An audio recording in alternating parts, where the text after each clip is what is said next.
We've been doing this, it seems like forever, these events, and it just never gets tiresome. Each one's always different, but they're always good. And it's always good to meet new people, too, plus the people that we have known for years who come every year.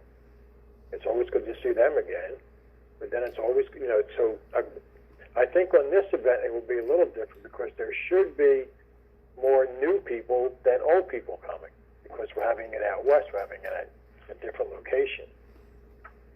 So I would imagine we would meet a lot of new people out west who never came east for these events before. So I'm really looking forward to meeting a lot of new people. So that's a great point. It really, it's just the whole weekend you're in the sea of you. And if you've never been to one of these events, place to be. The way you feel when you're there, it's something that you have never experienced before. Believe me, it's well worth the price of admission and then some. Can't wait. Yeah, can't wait. That's for sure. I wish it was like tomorrow. Yes, well, I kind of need to wait a few days, Charlie. I have to get packed. But anyway, it is so exciting.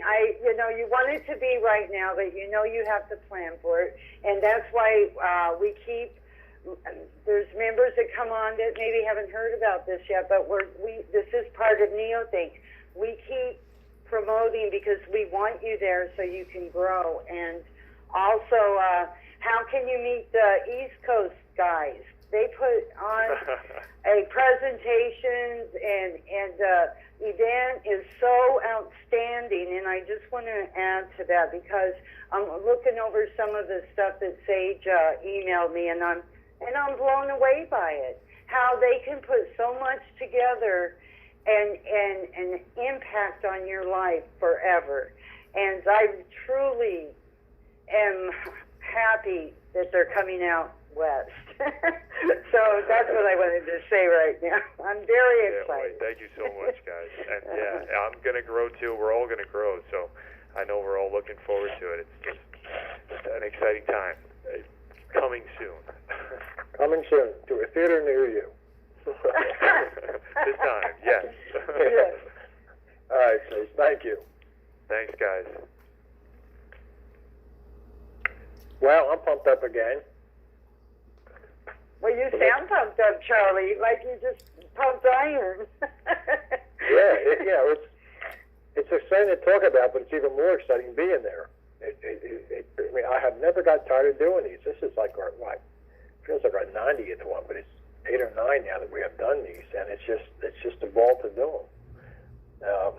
But anyway, last week we talked about Earth's greatest discovery, Chapter 31. And in the Frank Lloyd, this was in, I think is it the 2 key book? I don't have a 2 key book, Charlie, but I have it. But you have. Go ahead. Yeah. It is in the Prime Discovery, and then if you have the old books like I do, this is in the Frank R. Wallace collection, and it's on page. Well, tonight we're going to start on page 281. Last week we had a very good talk on this. It was Earth's greatest discovery, and we were talking about the Sea of You, and we've been talking about the Sea of You a lot. And last week we finished it up and talking about all of the great things that would happen once we get to the civilization of the universe. Well, tonight on Chapter 32, it's called Your Ride into the Civilization of the Universe. And Frank R. Wallace, he has a great knack of asking just the right questions. And he starts this one out with a whole bunch of questions. He says, what will actually happen when you travel into the civilization of the universe? What will you experience? Will you ever return to this anti-civilization? What about those left behind? What will limitless prosperity and eternal happiness really mean to you, emotionally, practically? I mean, there's another 15 million more questions that you can ask about going into the civilization of the universe. But you have to start asking these questions to yourself now.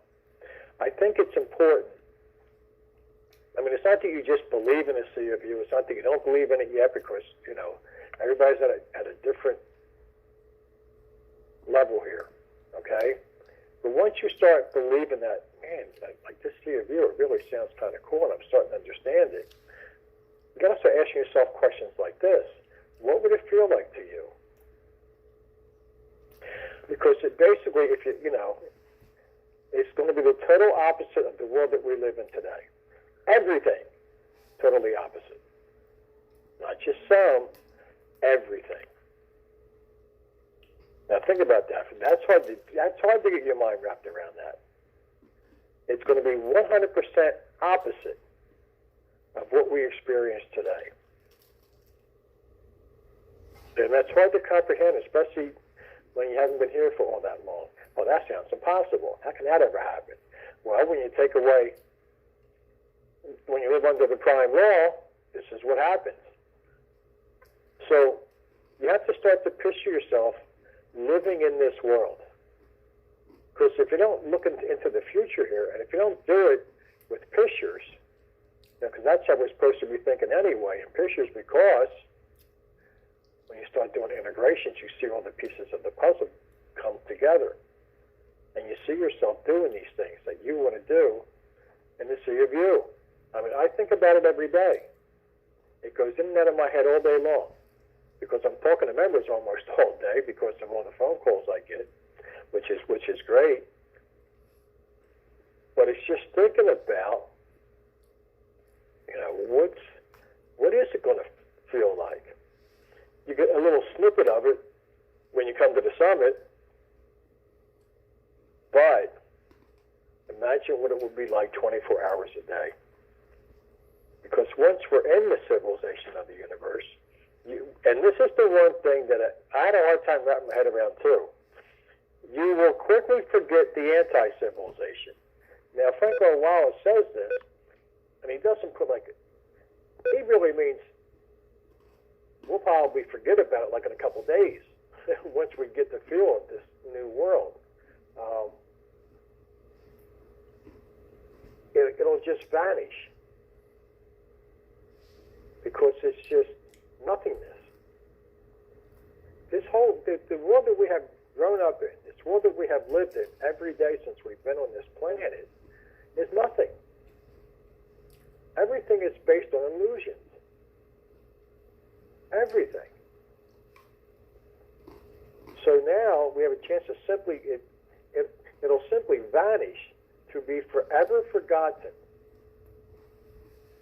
And the more I read about this and think about it, we will forget about this quickly. Like maybe in just weeks. Because who wants to go back? Once you're in there, you would never want to come back to this world, this anti-civilization. Who would want to come back here? I mean, just watch the politics out there. Who wants to put up with that for the rest of our lives?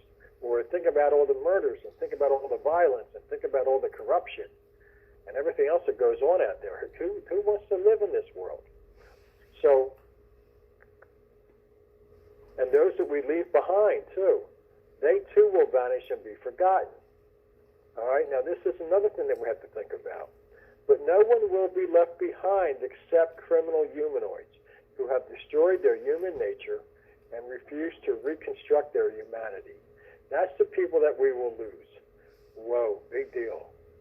We'd like to lose them now if we could. Okay?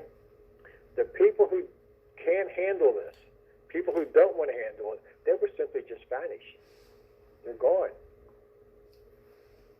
So it's only the people who want to live honestly, only the people who want to live with freedom, only the people who really believe that this is a better world than the one that we just left.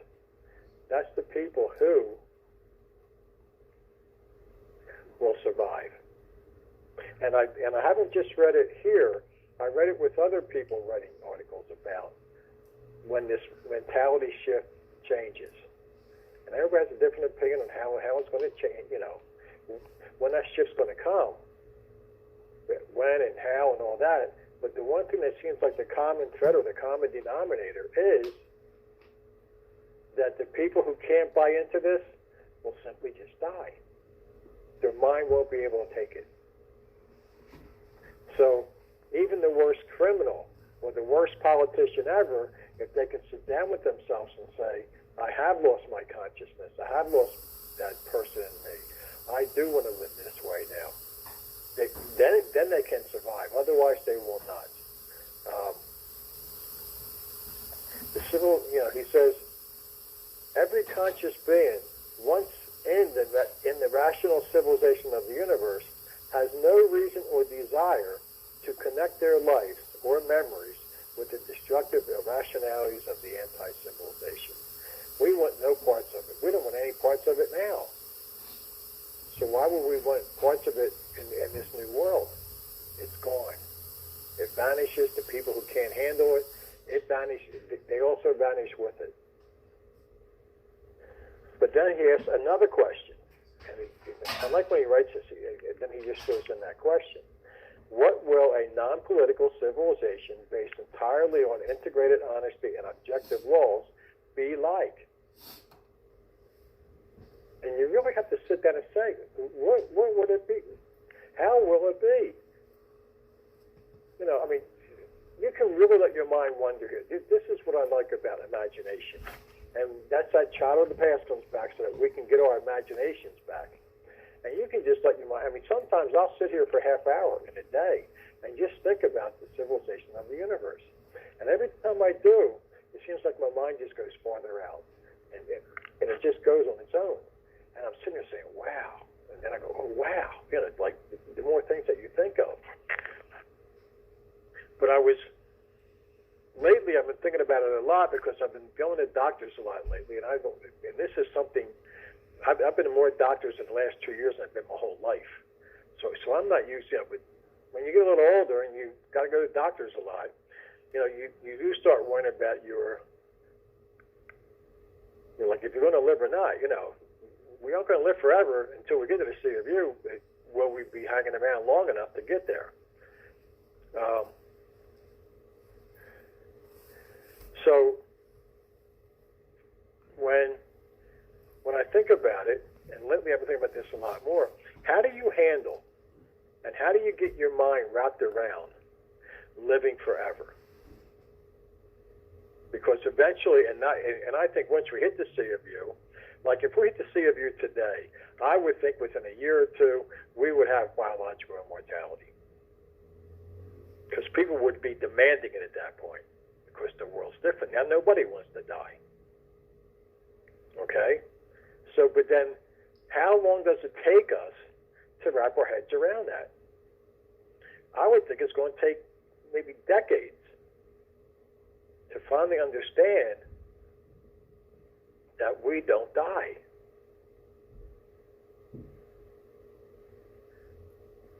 It's amazing. I was reading this one book, and I mentioned this a few times before, and it was something like I wouldn't put it like it was like a Miss Annabelle book, but it was something in that general area. And they had this mentality shift, and a lot of people didn't make it through, because they couldn't handle it. But as time went on, and like this one main couple that was in this book, this was almost like a faction book too. They because he was talking about it in the book, and he was saying, that how hard it was to grasp that they were going to live forever. And this is about 50 or 60 years after they hit the sea of you.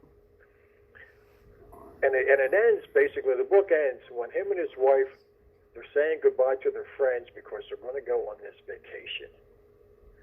And they're going to take this vacation. It's going to be a 200-year vacation.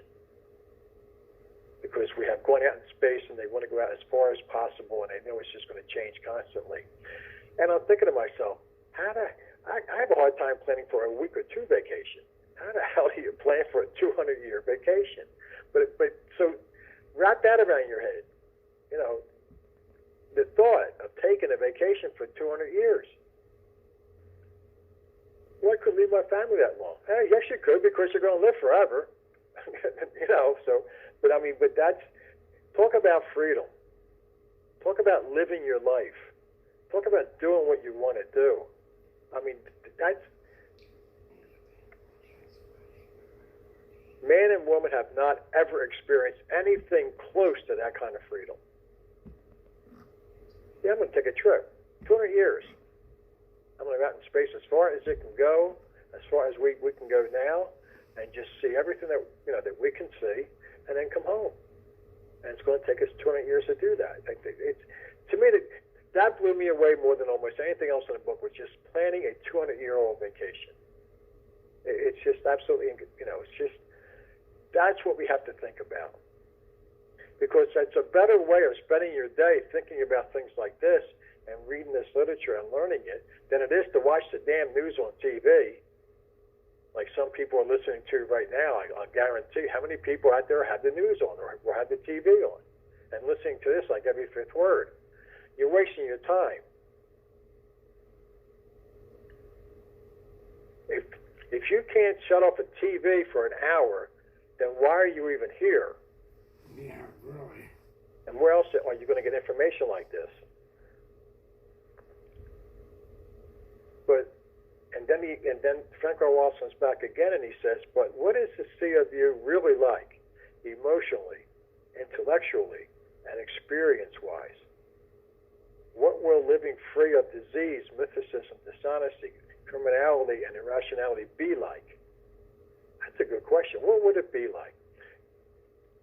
Imagine, just some of the things that you won't have to do again. You'll never own another set of keys because there'll be no more locks. You won't need them. There's no more crime. Nobody's going to rip you off. Nobody's going to hack your computer.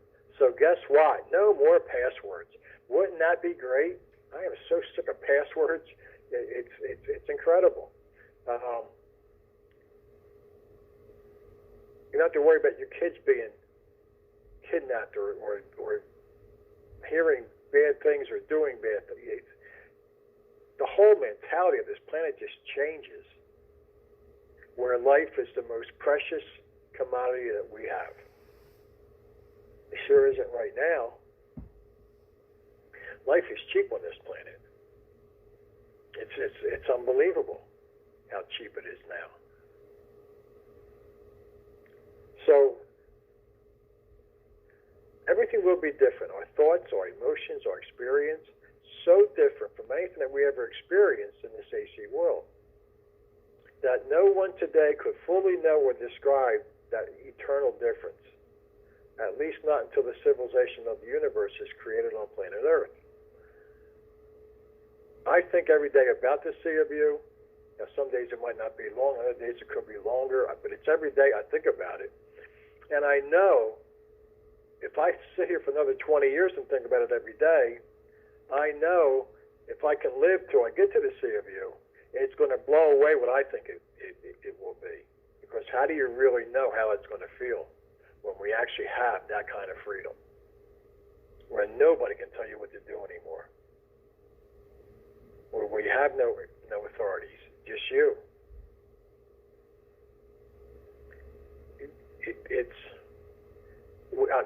Nobody can describe it.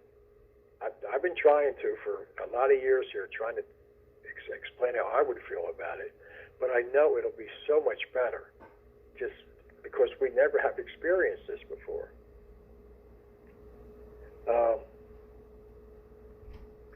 But then how can one get some idea of what conscious life in the sea of you might be like? Some idea before actually taking that one-way journey from this grotesquely contradictory anti-civilization, I love how he uses those words, into the beautifully harmonious civilization of the universe. We can't describe it. No matter how good your vocabulary is, we just can't describe the feelings that we will have. It's just unbelievable how it's going to be.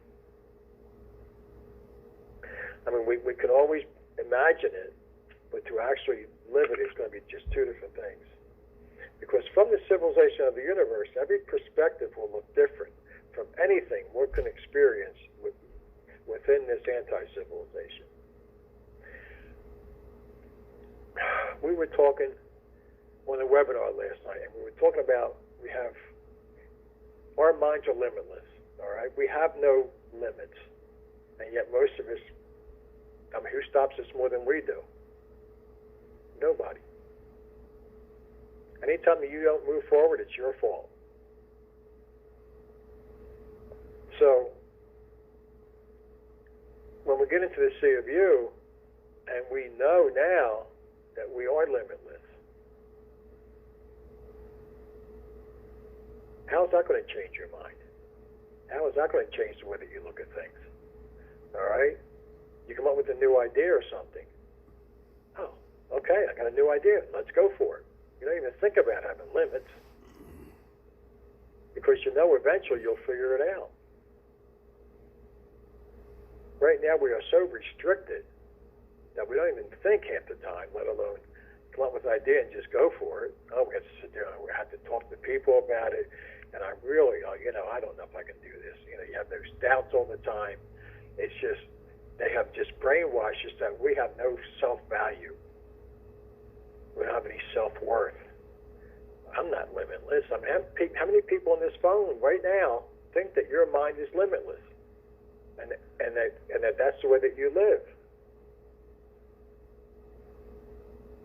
It takes a while to get that mentality going, but that happens so quickly when we get into the sea of you. I know I'm running a little late here as usual, and I want to get Juanita up. Let me just cover this one last thing if I can find it here real quick.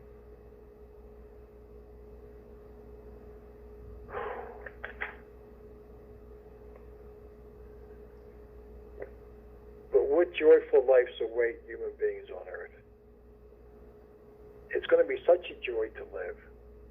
Imagine waking up every morning, and you can't wait to get up because you're living your essence. You're playing in the sandbox all the time. The family's great.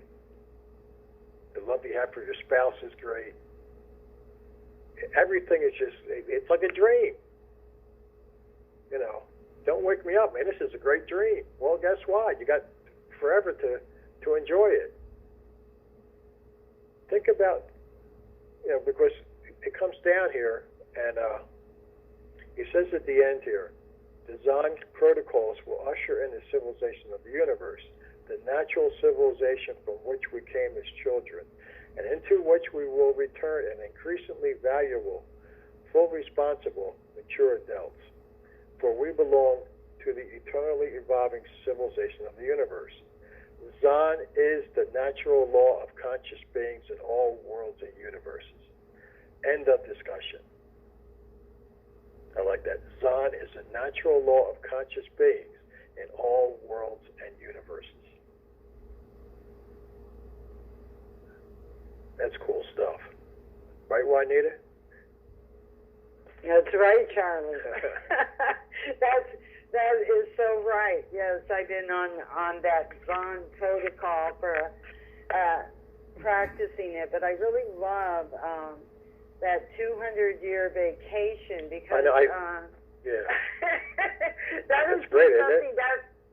because really what it did is it just piques your mind to realize that if you are living in that sea of you with that eternal happiness, a 200-year vacation is just one adventure after the other, and really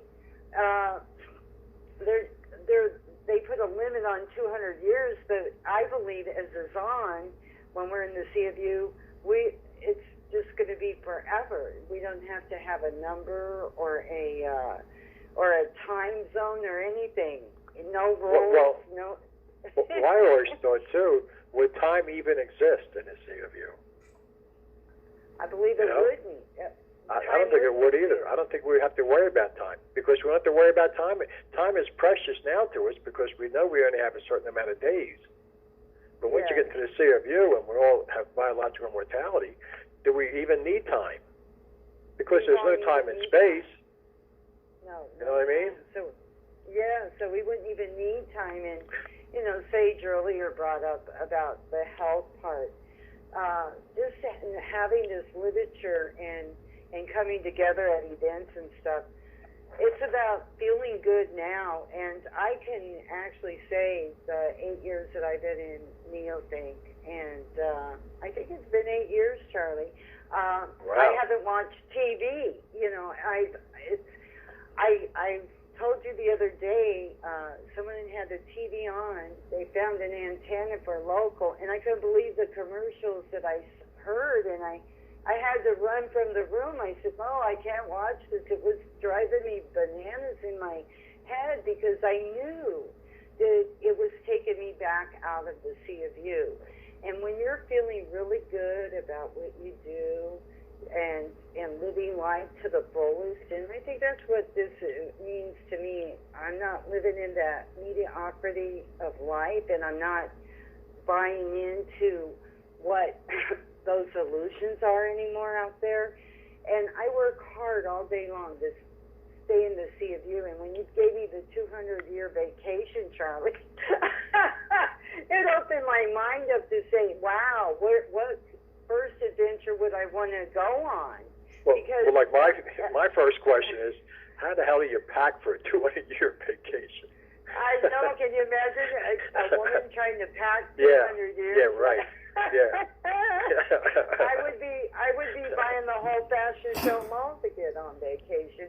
And what would you would have to have a pretty large ship, wouldn't you, for 200 years? Or, you know, it's just amazing what you can create, because what it does is it opens your creativeness.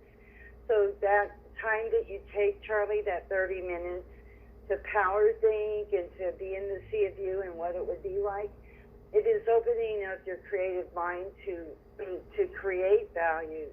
And you leave the anti-civilization behind because it no longer serves you.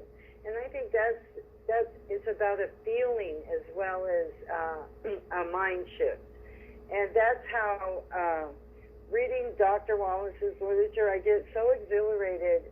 And when I read it and study it, and his footnotes are so powerful that I'm like going, wow, I know he's saying right here that we don't even belong on this dimension. And, you know, he's talking about, the third dimension and going into those other dimensions. And I think that's what it would be like, where we wouldn't have to pack a suitcase, Charlie. That we don't have to have all the necessities that we think we have to survive. Oh, yeah. Well, I mean, that's like an AC question. How do you pack for it? When you're there, it's a whole different ballgame then. Yes. But I had to mention it just because that's one of the questions that I came up with. How do you pack for it? Especially a female who usually packs more than males do. Well, they might anymore, or they might not. But I'm just thinking, I would not be bringing a TV because I don't even watch one. so mostly we have all of this at our fingertips. And it's us that are going to be doing the changes that the world needs to see. And I just love the way he dissects it down to the parasitical elite, the humanoids. We won't even need any of that stuff. No rules on this. We're just free to move around the cabin. Yeah. The seatbelt sign's taken off. Yes. No bumpy rides. Just moving out. And that's the feeling that I get with it. And you get your Zon power back. And that Zon is your inner self that you can connect with the universe. And time does not even exist. And I think I want to be there, Charlie. Yeah, I mean, I don't think we'll have, I don't know, dates and years, so like, maybe, how old are you on your next birthday? I think I'm, let me see, 23,452 years old. Yes. It doesn't matter, It doesn't matter. No. It doesn't matter. So, I'm do we have like a 5 million year old club? Your mind can you can think anything you want now because everything's possible. It's just I'm just imagine just living that way, and then times it by about 1 million, and that's how good it's going to feel. Yes, and that's where we're headed. I mean, I see us as we come together at at these events that I've gone to, and you know I have, and you talked about that's how my growth came, and I'm so happy that I made those events because my whole mindset's different. Even when I was out there today, for instance, at the DMV, like I said earlier. But in my mind, I was creating how it would be like if no one had to be there. You know, we didn't need any tags on the car. We don't need no stinking DMV. You know. Yeah, I wanted to say I don't need any stinking badges, right? Yeah, you don't need right. them. You don't need them. No titles, no anything. We're just enjoying beingness. The beingness, not anything else, but just being and living to be and not to have. And I thought that would be just incredible. You know, playing that life every moment that you're around, because your mind just flows, and there's so much that you can create without all the other nonsense that clouds it up. Yeah. So I want to get there, Charlie. So that's why I'm thinking that the C of U is such a better ticket to buy than the AC ticket. So we have to get our ticket. It's basically take one of the best days of your life. Okay, think back. Take a day that was just like a perfect day.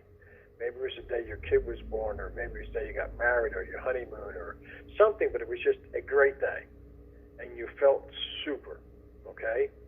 Now, you go into the Sea of U, and every day is about 1 million times better than the best day you had here, and you're not even trying. It just is.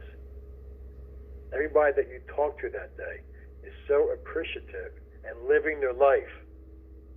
Who's living their life now? None of us are. I don't think anybody in this society can say, this is the life I dreamed of. It can't get any better than this. All right? It's not happening for anyone. So imagine every day is the best day of your life. Because tomorrow's only going to get better. Like I'm saying now, this is the best day we have left in this AC world is today. Because tomorrow it's only going to get worse. And it does. Every day it gets worse. Every day we have this political bullshit out there. Every day gets worse. Every day we have outside authorities. Every day we have religion. Every day we have government. Every day we have crime. Every day gets worse. Now imagine living in a world where every day gets better. And you can't help it. It's just going to get better. Somebody's going to come out with a new invention that makes life easier. You might come up and discover something. It's there. Every day is there. And you'll live a life that you always dreamed of times 1 million. I mean, I don't know if I can handle it. I don't know. I mean, it how takes do a we while to get that fathom mentality going. Yes, it does. And every day that we cheat ourselves out of the Sea of U, shame on us. So I say that I'm moving towards the Sea of U, and I see the society moving there and changing mankind for the better, because we don't belong here.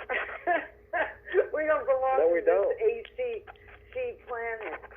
So we have some valuable information in these texts of Dr. Wallace and Mark Hamilton, and just bringing it together, all these puzzle pictures, like you did say, Charlie.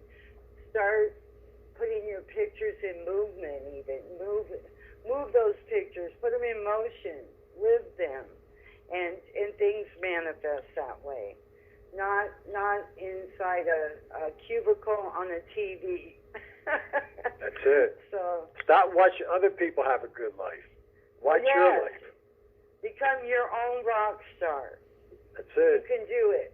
Yes, because just think, even a rock star, I thought about it, they don't have what we have, that feeling of biological immortality, because the whole thing is when you start living with that inner child, you actually feel better. You become younger. Even Charlie was saying he's running to doctors and everything, but Charlie's feeling better every day, right, Charlie? With the Yep. literature, don't you just get energized when you look at your books and your readings and the calls you get from people? Don't you start feeling exhilarated? I do. Well, I have to get exhilarated before I get there, because once you're there, it's like, the AC world's just crushing down on you.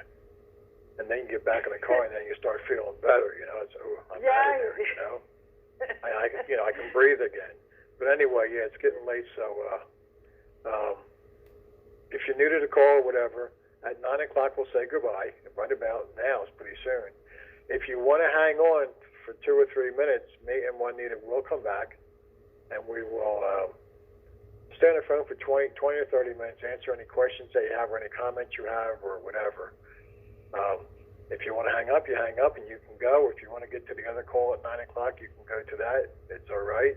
But if you want to stay here, we will be back in 2 to 3 minutes. So thanks for being here tonight. Hope you come back. I was going to say next year. Hope you can come back next week. In 200 years, right? Yeah. Oh, Yeah, that's right. I forgot. I won't be here for the next 200 years. You're on vacation. I got it. I'm on vacation. All right. Anyway, everybody have a great, great week. Thanks for being here, Juanita. Thank you. And we will be back in a couple minutes. Thank you. The Q&A session is over. Good night. Good night. Good night, everybody. Good night. Bye now. Goodbye. Have a good weekend.